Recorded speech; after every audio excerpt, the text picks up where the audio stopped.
Madilim pa ang paligid pero nagtitilaukan na ang manok. Bumabangon na si Huli at nanalangin. Umaasa siyang may magaganap na himala sa umagang iyon.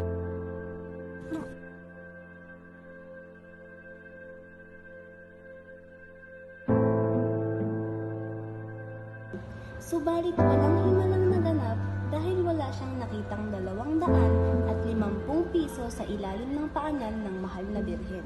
Natutulog pa si Tandang Selo at bago tuluyang umalis ay gumawa muna siya ng salabat para sa matandang lalaki.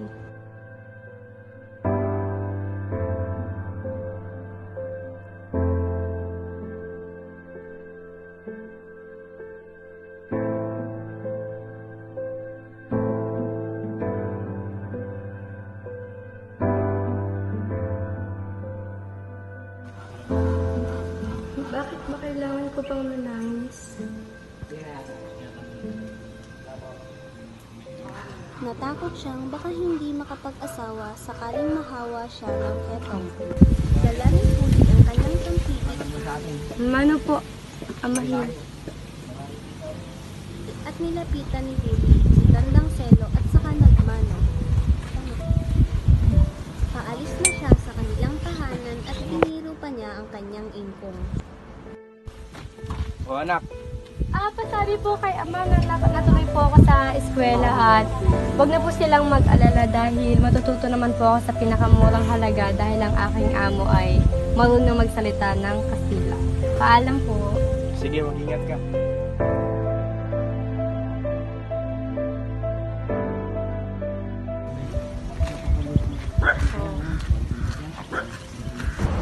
Nilingon ni Huli ang kanilang tahanan at tila naglaho ang lahat ng pangarap na hinuhubog mula sa kamusmusan hanggang sa pagdadalaga. Tuluyang naglaho ang kanyang sigla at umagos ang luha sa kanyang pisngi. Napaupo siya sa isang puno at doon siya nanangis. Aking mahal na, sa oras na ako'y ganap na doktor at tayo sa salita, hindi na kailangan ng iyong ama na magtrabaho sa akin. Pinapangako ko yan sa iyo.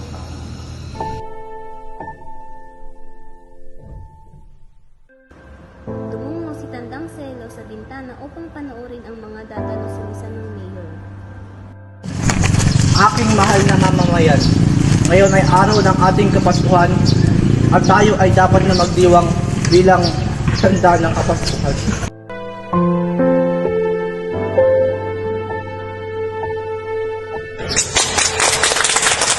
Dito na nga nasaksihan ng mga kababaihan ang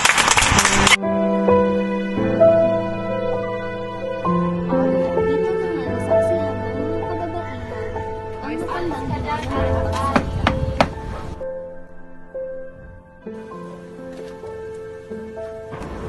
At dito na nga nasaksihan ng mga kababaihan ang matandang hindi na makapagsalita. Napipina! Napipina!